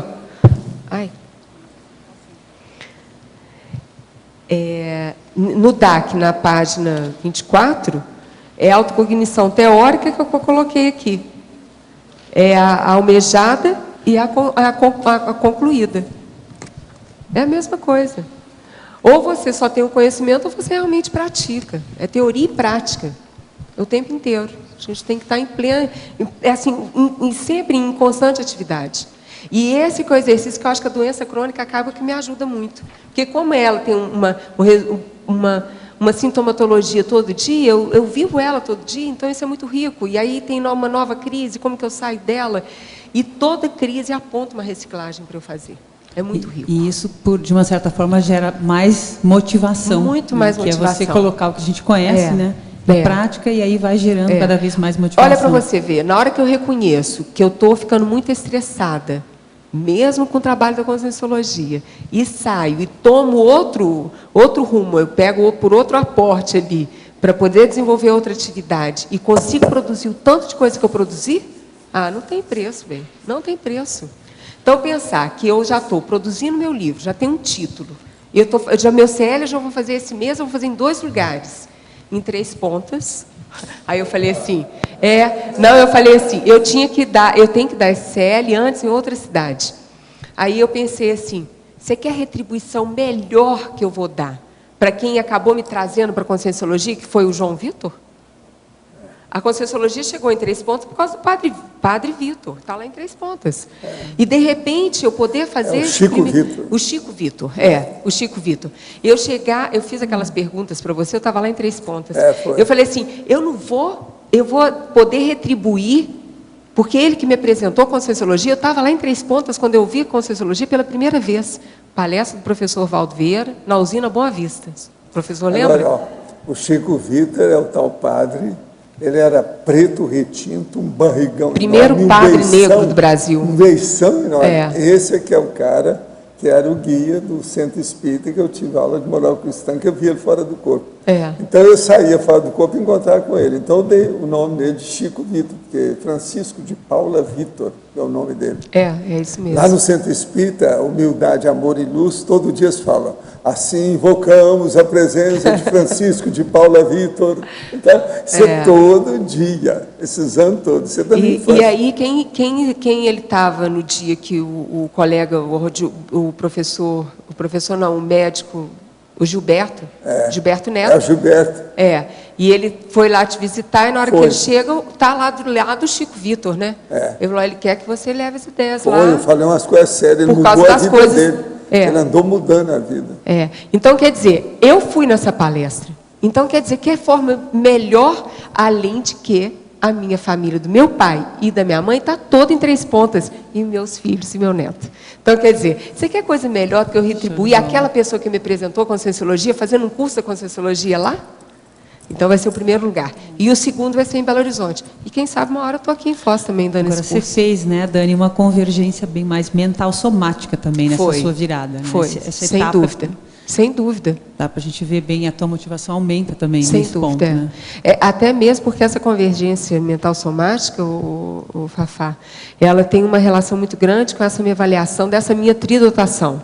Na hora que eu vou fazer essa avaliação, pensei no caminho, e vejo que a minha condição está muito fútil, e vou realmente entrar no mundo da intelectualidade para gostar de estudar. Pensa bem, eu casei muito cedo, um dos motivos foi para parar de estudar, eu tinha horror de estudar. E, de repente, na hora que eu penso, eu falei assim, mas mesmo eu aqui no Rio, na Conscienciologia, eu estou estudando? Não. Eu falei, Daniela, minha filha, abre o olho. Eu já estava lá desde 94, sabe quanto que eu fiz isso? Em 2000.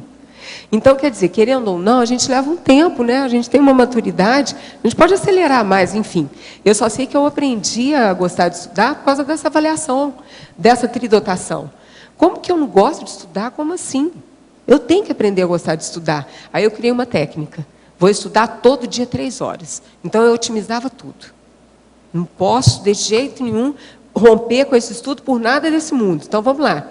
E qualquer variável que eu tinha, tipo assim, tinha um devaneio. Aí, autopesquisa, né? Tinha um papel em branco do lado, anotava. Hora e o devaneio. Opa. Aí, passava mais um pouco, começava a estudar, devaneio de novo. Hora e devaneio. Aí eu chegava e falei, para fazer uma avaliação, qual que era a minha variável maior de traço que me levava ao devaneio? Caraca, muito sério. Aí eu chegava àquela condição, é isso aqui que eu tenho que trabalhar. É isso aqui que eu tenho que trabalhar. E aí eu criei o hábito de estudar. Hoje em dia é o contrário, né? Eu tenho que sair, eu tenho que criar uma forma de sair, porque de tanto que eu gosto, né? Mas de qualquer forma, foi uma forma. Agora, eu já estava na Conscienciologia, viu, Fabiana? Isso que é o mais surpreendente. Agora, como sempre, trabalhando na administração, né? Lógico, como sempre, né? Estava na secretaria, na coordenação, e a gente acaba não pegando na condição do estudo, né? Estudar, cadê o estudo? Eu lembro quando a Cátia, uma vez, a gente estava estudando, ela começou a me dar umas aulas lá no Rio, e ela perguntou assim, o que você gosta de ler? Para eu ler mais, né? Aí eu falei, eu gosto de estudar coisa de corpo, com Boa Forma, aquelas revistas. Eu falei, você faz assim, começa por isso. Foi tão bacana a gente pensar assim, desmistificar essa coisa. Que comece, então, pelaquilo que você gosta. Não tem problema. Não tem problema. Faça isso. Comece. E essa foi uma ótima dica da Cátia, entendeu?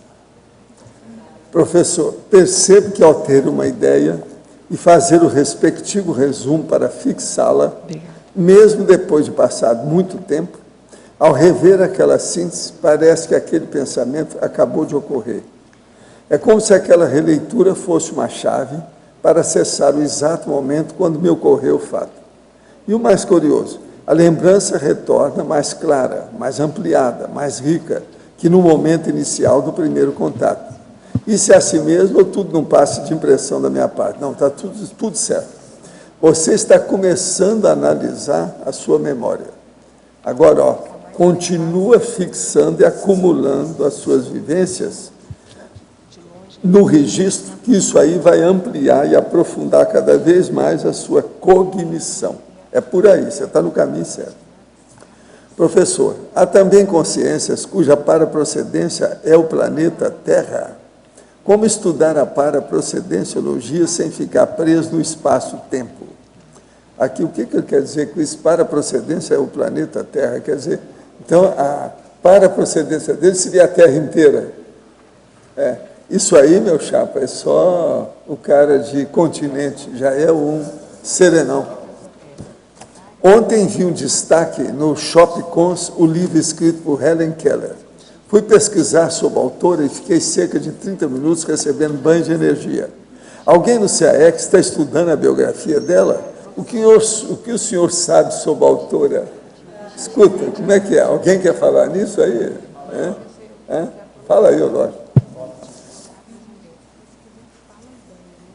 Bom, nós discutimos aqui o caso da Helen Keller no ciclo mental somático e, por ocasião dessa... Durante uma semana? Desse dia, o professor Valdo lançou a hipótese muito lógica de ela talvez ser uma serenona, devido a toda a condição dela, o desempenho, o resultado assistencial que ela obteve. Até tem muito a ver com o que a gente está discutindo aqui, no caso da Daniela, com a doença crônica. No caso dela, seria deficiência visual, né, e auditiva, né? Não, auditiva e visual, né?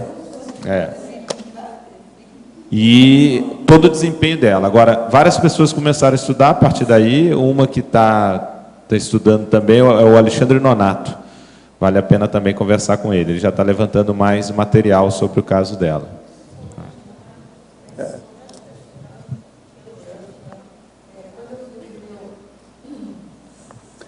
No introdutório, Evoluciologia, quarta linha. Considerando o estudo do espaço do micro-universo consciencial, poderia aprofundar detidamente sobre as figuras intelectuais que ocupam a intraconsciencialidade? Seriam as megacognições, a exemplo, auridas no estudo de biografia de gênios, personalidades distintas e avançadas, como evoluciólogos e serenões, que nos imprimem esses aditamentos? Sim. Você fazendo a evocação, você tem contato. Nós temos que lembrar o seguinte, a evolução se faz através de grupos.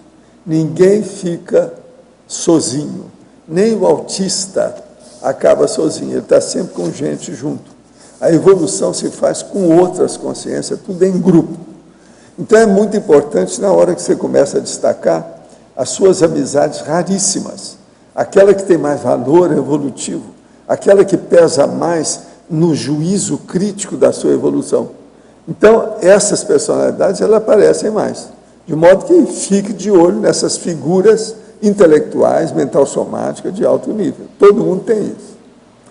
Professor, depois de analisar muitas vezes minha sinalética e também de considerar as constatações clarividentes de minha duplista, confirmei que há realmente uma consciência assediadora sarcástica, mal intencionada, que muitas vezes tenta me influenciar de várias maneiras. Na infância tive depressão e sintomas da síndrome do estrangeiro. Hoje é bastante superada, mas ainda sinto resquício de mal-estar, que tento controlar com ortopensenes e a oscilação longitudinal voluntária das energias. Já desejei que acontecesse o melhor para essa consciência, evoquei amparo, mas a impressão que tenho é que a mesma tem gabarito para ser mega assediador. Resolvi ir amanhã ao IPC para colocar meu nome na TENEPS. E, se for possível, pedir para alguém faça arco voltaico. Teria alguma outra maneira para me ajudar? Não, o que eu acho é que você tem que desenvolver mais o processo das energias. Você está só no começo. Isso vai te ajudar muito. Você é muito moço, isso é normal. Ele tem 19 anos. Professor, tenho observado através do Google a condição geográfica de alguns países pelo mundo. Alguns dias atrás, passeando pela Inglaterra, verifiquei que não há mais floresta naquele país. Ele é um grande campo. E mais, a fauna está quase toda extinta. Lobos, cervos e outros tantos já desapareceram. Nunca tinha visto tamanho descaso. Fora a indignação que a sensatez traz ante esse quadro, que outros impactos energéticos esse absurdo causa no local. Olha, aí é fácil. Você vem aqui a Foz do Iguaçu que você vai ver o que é a natureza. A natureza de todo tipo. Aqui tem tanto passarinho que, às vezes, a gente tem que abrir a janela e falar com ele. Vai embora, rapaz. Vai lá, vai cantar na outra paróquia. Sai daqui. Porque, às vezes, está prejudicando a concentração da gente na minha casa. Vocês têm uma ideia. Mas tudo eu falo brincando, né? Porque eu gosto. Não, de manhã é uma loucura. Conforme a chuva, até de noite. E outra coisa, de noite não é só passarinho. Eles falam que no Brasil não tem roxinol. Aqui, por exemplo, tem o quero-quero, que fala muito de noite, mas tem outros passarinhos também. Nós temos de noite, não é só coruja, não. Tem de tudo aqui. Agora, o problema todo é esse. Nós vivemos no Brasil ainda uma condição excepcional, como não tem em muito lugar. Agora, em Foz, nós vivemos ainda mais, porque é da natureza que é aqui luxuriante. Ela é muito rica dentro dos processos todos. E é só você chegar lá agora e ver o jardim que tem na minha frente. É um jardim pequeno, modesto. Mas, por exemplo, tem até o moinho de vento funcionando sem parar, tem lagarto de plástico, tem uma porção de joaninha, os meninos ficam doidos com aquilo. Cachorro, tartaruga, entende? Tem de tudo. Lagarto já tem, que eu já falei. Agora, tem vaso, flor, bulbo, broto, planta de todo tipo, árvore. E outra coisa, a Rede Globo, veio os caras aí, vieram aí anteontem, né? Foram ver e falaram assim, nós nunca vimos aqui nessa área nenhum lugar que tem tanta flor como aqui. Agora, parece que eles não viram tudo, não. Eles viram só uma parte. Parece que tem um deles que vai voltar aí para ver. Isso é a Rede Globo que esteve aí vendo. E eles vieram aí para examinar justamente isso, que é o processo da primavera, verão, como é que é. Agora, viram as amarílis, viram todas essas flores que tem aí. Só aqui tem mais de 20 tipos de flores abertas nesse instante. Só aqui em cima, nessa parte aqui. Então, isso tudo é que o nosso amigo aí poderia vir aqui para ver como é que é. Agora aqui, professor, registrar uma união estável no cartório para anexar aos documentos de pedido de visto de permanência tem o mesmo peso na INVEX que o casamento? Há pouco tempo, as uniões estáveis começaram a ter direito em pedir visto no país. Porém, é necessário fazer um documento entre os dois parceiros afirmando que estão juntos para enviar para Brasília. Poderia comentar a respeito? Olha, esse processo de fazer união estável é mais forte do que o casamento. Isso aí já quebra o problema da INVEX, sim. Mas, às vezes, a pessoa precisa fazer isso, é necessário até para fazer assistência para outra pessoa. De modo que isso tudo tem sua razão de ser. Eu não tenho casamento, desse segundo casamento meu, mas eu tenho um registro no cartório de união estável. A união estável, ela dá mais séria do que o casamento, do jeito que depende do registro, como é que foi feito. O meu, por exemplo, é mais sério do que um casamento, entendeu? E foi feito para ajudar os processos da minha mulher, que tem consultório com opção de coisa, por causa do currículo dela. O currículo dela está muito sério, então é preciso de organizar aquilo tudo de acordo com o processo legal. Então, o que vai fazer? Ela já é mestre, tem mestrado, aquele negócio, então precisa de estudar tudo. Agora, a nossa declaração de cartório é daqui. muito bem feita, é melhor do que casório, entende? Feita de propósito, para ajudá-la, no caso aí da condição dela. Então, isso tudo, nessa condição, então, ela hoje, devido a esse processo todo, que já está comigo há 20 anos, praticamente, ela não é mais inversora, é lógico, ela é reciclante.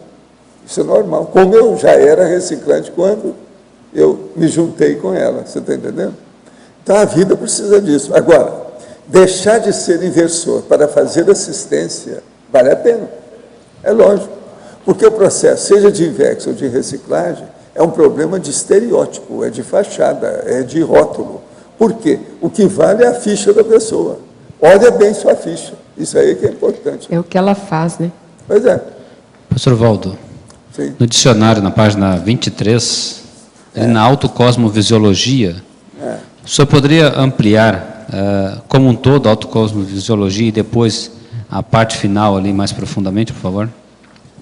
O problema todo é o seguinte, através do conscienciograma e da consciência-terapia, a consciência lúcida, homem ou mulher, pode alcançar a cosmovisão personalíssima da geometria da auto-mega-cognição. Então, ela começa a medir o nível de conhecimento que você tem, você mesmo começa a medir isso. Agora, o conscienciograma ajuda e a consciência-terapia também. Agora, assim, nós pesquisamos os processos endógenos, quer dizer, dentro da pessoa, da topologia do conhecimento. Então, por exemplo, a hora que você faz o levantamento disso, qual é o conhecimento que você tem? Qual linha de cognição? Até que ponto que você vai nisso? Você já estudou com profundidade? Você é capaz de citar os autores principais dessa área? E por aí vai. Isso tudo, você vai começar a ver a topologia da sua cognição, do seu conhecimento. Então, isso aqui é que é autoparageometriologia, é a geometria do conhecimento. Mas entra a geopolítica, entra a geografia, entra tudo nisso. É como se fosse uma junção, pelo que eu entendi aqui, do conscienciograma, da consciencioterapia como um todo, e também da própria... Não, isso aí é para a pessoa começar, porque o conscienciograma, ele puxa a orelha de quem vai fazer a avaliação na hora, seja uma avaliação pessoal ou feita por outra. Aquilo, então, já começa a mostrar a realidade do conhecimento da pessoa. Não tem por onde fugir. O conscienciograma mostra, anatomiza, faz a dissecção da pessoa. Agora, é lógico, ele é mais difícil, mas para começar, uma ou outra coisa vale a pena. Agora, por exemplo, a pessoa pode ser com 5 cobaia depois, examinar o processo por aí, e ela começar a fazer os outros cursos, inclusive o curso geral da conscienciologia lá, a prova. Para essa qualidade de vida ideal que a Dani está propondo aqui no verbete, parece que a autoparageometriologia é uma excelente ferramenta cosmovisiológica. É uma coisa já avançada. Eu demorei a falar nisso por causa disso. Você já tem capacidade já para entender isso e aplicar, que a maioria não tem. A pessoa que chega aqui moça ainda, só no início, tem muita dificuldade. Então, o ideal é ela pegar na Conscius, estudar o conscienciograma através da avaliação feita por outras pessoas, até ela entrar dentro do assunto. Porque a maioria tem dificuldade para isso. Eu vejo os psicólogos que chegam, eles chegam, ficam tudo ainda jejunos, são fraquinhos para examinar a si mesmos. Tem um monte deles, homens e mulheres. Psicologia caiu essa condição de fazer essa análise mais... Análise da pessoa. Eles tiraram isso, porque isso aí não dá muito ibope para eles. Besteira. Porque esse conceito, ele é um conceito guarda-chuva para conscienciometria, para consciencioterapia, para proexografia também, porque tudo isso ajuda. Ele junta todos esses itens. Também. Né? Mas agora, o caso é fazer as avaliações.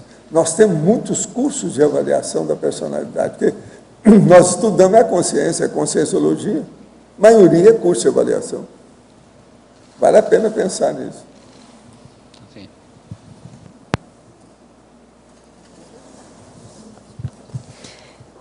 Eu posso fazer uma avaliação assim que eu acho que é importante? Na variável aqui, né, na argumentologia, quando coloca sobre a ótica da conscienciologia, eis, por exemplo, 5 variáveis na ordem alfabética relacionadas a consim, a fim de eliminar a visão de conjunto, a fim de ampliar, né, aumentar a visão de conjunto sobre os fatores intervenientes à qualidade de vida ideal.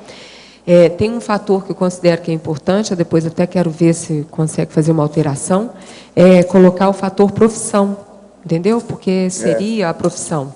Tanto é que essas variáveis que eu coloquei aqui, elas são relacionadas à profissão.